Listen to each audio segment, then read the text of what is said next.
Hello, changemakers, and welcome to Mindset Live. I'm Kara, and I'll be your Mindset Live trainer today.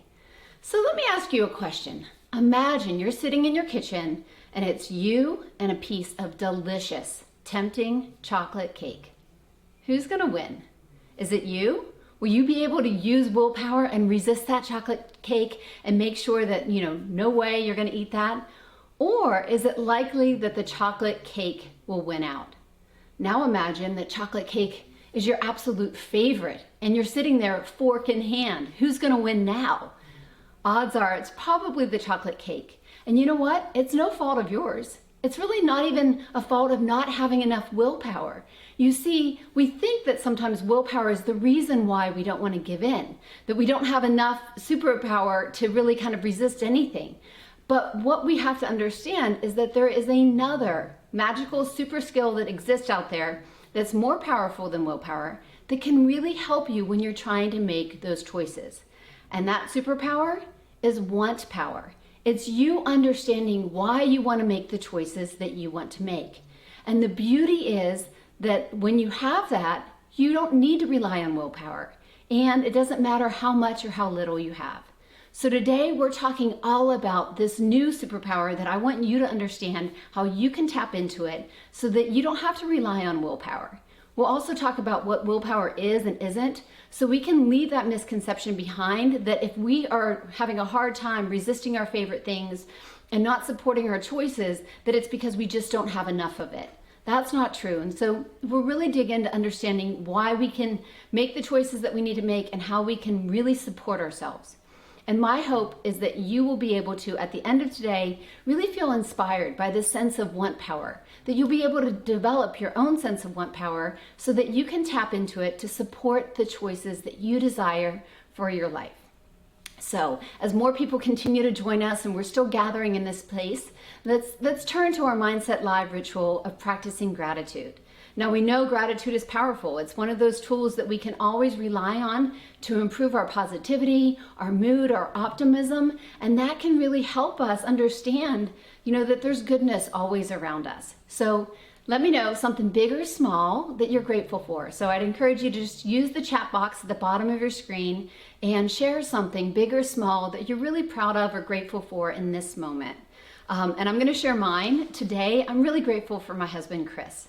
But I'm also grateful for his culinary skills because he has been, like many people, tapping into using sourdough and baking a ton. And last night he made English muffins. So this morning he made me breakfast with those English muffins that he baked himself. And they were legit. They were really good. So this morning I'm just grateful that I have someone in our house who is a great cook and who loves to feed all of us. So what about you? What are you grateful for? So I see that some of you are saying you're grateful for being able to see a dear friend in her time of need. Yeah. Jorge is grateful for the rain. Jorge, it's raining here too, but it's like the warm weather rain and it's just soft and drizzle. And I'm with you. Like when I see that rain, one, I know that the garden's going to grow. But two, there are some days like that where it just feels nice. It feels nice to be in a gray day with soft drizzle and warm weather outside. And you can just kind of cuddle in. So I hope that's your experience as well. Alyssa is grateful for her children. Yeah. I'm grateful that I have neighbors to share all the muffins my husband made this weekend. So I see somebody else's husband is also baking up a storm. And I hear you on that. We've been sharing a lot of things, and mainly it's because I want to get it out of the house.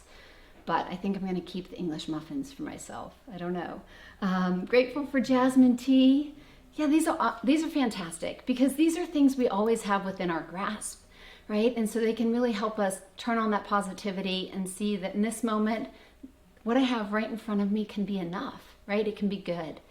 And so as we turn from this and we start talking about today's topic, I think a lot of times people feel like they're not good. They feel like they personally are not good because they don't have enough willpower, right? It's something that people are like, oh, I just don't have willpower, or I wish I had more of it, or so-and-so has so much and it's never been my thing. And so here's what I want to offer all of us. One, we are always good, right? No matter how much willpower you do or don't have, you are born good. And so we don't want to polarize and think of ourselves in those terms. And then also, I want you to understand that willpower is really not the superpower that some people magically have more of, or there's anything that you really do any day to build that. But it's one of those things that when we think about willpower, what we're really talking about, or how people describe it, is a resolve, a commitment, a determination to resist something or to not do something. And what I want you to think about is that willpower is more like a resource. It's more like something that every single day kind of fills up and then it depletes as you use it. Now, some of you might say, well, if it fills up at night, I wake up in the morning with very little of that. And that's okay, because I want you to understand that you don't always have to rely on it. So let's give an example of how people feel like they fail when they don't have enough willpower. Say that maybe on your kitchen counter, you have this beautiful glass cookie jar, and inside it, you just went grocery shopping and you got, huge deli chocolate chip cookies. And so you put those in that glass cookie jar and you're like, they're beautiful, they look great in this cookie jar. I'm gonna really kind of showcase them in my house, but I'm not gonna eat those. Maybe I'll have one a day or one a week, but I'm not gonna eat those. Those aren't for me. Now, every single time you pass that cookie jar, you're relying on this resource to say yes or no. Am I gonna give in and have a cookie, or am I not? And if you're like any person, that's hard to do because they're tempting, they look delicious, they're right there, they're out in the open. So maybe the first thing in the morning, you come down, you have plenty of willpower, you're like, I'm not gonna eat those cookies, I'm gonna make my eggs and veggies. And so you go off and you do your thing. And maybe in the past you might have gone off to work and it wouldn't have been a problem because you weren't tempted by the cookies all day long. But now a lot of us are in the house all the time. We have the, baked sour dough goodies that our spouses might be making for us, or the muffins. And so we're seeing the cookies, we're seeing these foods over and over and over again. And every time we are tapping into that resource and depleting it just a little bit until eventually it runs out. And so then we give in and we're like, see, I know I didn't have enough willpower. I guess I'm never meant to be successful at this. What I want you to recognize is that is a resource that will most times, especially when we're looking at a glass jar of something that's very tempting and highly delicious and something that maybe might even be your favorite, that will always fail you because there's not enough of it. So I want to talk about a superpower that you can really tap into that not enough of us know about. And this is this concept of want power. Want power is really the connection between why you want to make the choices that you want to make. Why is it connected to something that's truly meaningful to you, truly important to you? What matters most to you? And so with want power, a lot of times we just decide like, yeah, I want this. I'm going to make this change. I'm going to eat differently. I'm going to lose weight. I'm going to, eat more vegetables or fruit, whatever it might be. But we don't connect it to why that matters. We just decide that these are behaviors that need to go or that need to change. And so that's what we embark on. And when we lose that connection, we lose that ability to really tap into that superpower. So here's how. So how do you know what your want power is? How do you know what you really want, why it really matters? One tool that you can use is to use something that's called the 5 whys. And that is that essentially most of us can get to something, the root reason behind something, if we ask 5 whys. So say somebody says, you know what? I want to eat less cookies. I'm not going to snack on junk food any longer. So then they'd say, well, why do I want to do that? Well, I want to lose weight. Well, why do you want to lose weight? Well, I want to lose weight because I want to have more energy. Why do you want to have more energy? Well, I want to have more energy so I can play with my grandkids. Why do you want to play with my grandkids? Well, I want to play with my grandkids so I can be an active and vibrant part of their lives. And then, aha, that's why it matters. So it's not necessarily about the choice to not eat those foods, but it's about who you want to become, what you desire for yourself. What kind of vision do you have for your life that is bigger, that is connected to purpose and meaning? Because a lot of times we just tell ourselves what we should and shouldn't do without connecting to the reasons behind why it really matters. And I promise you, our choices matter, right? And the reasons why we want to do that probably can be really powerful. In the case of somebody who doesn't want to eat cookies, well, I mean, that's one example of just like, yeah, I don't want to eat that. But when they get down to the place that I really want to be a vibrant and active part of my kids' and my grandkids' lives, it's a very different scenario with a lot more significance. So I'm going to encourage you this week to really kind of tap into your one power. You know, it might take some time to get to what is your truest, most honest answer as to why you want to change your behavior, and that's okay. Take the time because you're definitely worth exploring those reasons and understanding why something is important to you. I mean, so if we're giving other people in our lives our time and our energy, we definitely deserve that as well. So my first note is to encourage you to really explore that one power. And then the second piece of this is to see how we can then use that one power, how we can use that with the slow, conscious part of our brain to really support the fact that willpower is a depleting resource.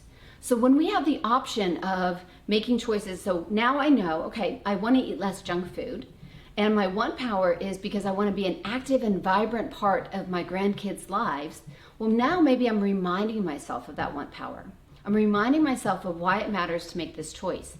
And I remind myself of that before I write my grocery list, before I go grocery shopping. I remind myself, so I maybe don't even buy those cookies. I don't even bring them into the house anymore because it matters to me not to eat those foods so I can lose weight, have more energy, and begin to be able to play with them.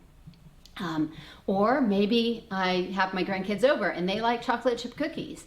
So then I decide, okay, when I buy the chocolate chip cookies, I will now change my environment and I'll make sure that I put those chocolate chip cookies in a brown paper bag, tucked away in a faraway cabinet, or maybe I get an opaque cookie jar where I can't see what's inside so I'm not tempted every time I go past. Or maybe I portion out those cookies and I keep them in the freezer so that my grandkids can just, grab a bag or two and we can defrost them and they can enjoy them. So now I'm using my want power along with really supporting my environment and making sure that I'm making environmental choices that make it easy that I can have enough willpower to make that choice. I'm not depleting it. So let's turn this to you. Now, I'm not going to ask you for your want power. That's a homework assignment for you today. But what I'd love to hear, if there's a choice that you want to move toward, what is one simple step that you can change in your environment to make it more likely that you'll make that happen? How can you make it so that you will support that want power in a way that you will be able to lift up that willpower and make those choices that you desire for yourself? So what are we're having? Oh my gosh, you guys are giving me lots of great feedback. So thank you for this. So some of the things you're saying about just what we've been talking about. Willpower as a resource, mind blown. That explains so much. Yeah, I'm glad because, too often we've been misled into thinking that we just need more of it, that we have to go out and find that willpower store somewhere. And when it opens back up, that we can tap into that. Somebody else said, want power, I never went far back enough. I will do this. So I'm glad. Okay, so here are some things that you're saying. I can move the snacks on the kitchen counter. For sure. So not only can we take tempting high-calorie snacks and put them someplace else, maybe, in a place we'd never look for them where the lids to the, pots and pans are kept or, above the refrigerator or far away. But we can also make sure that the snacks that we do see in sight are healthy and nutritious ones, right? So then maybe out on the counter is a bowl of fruit.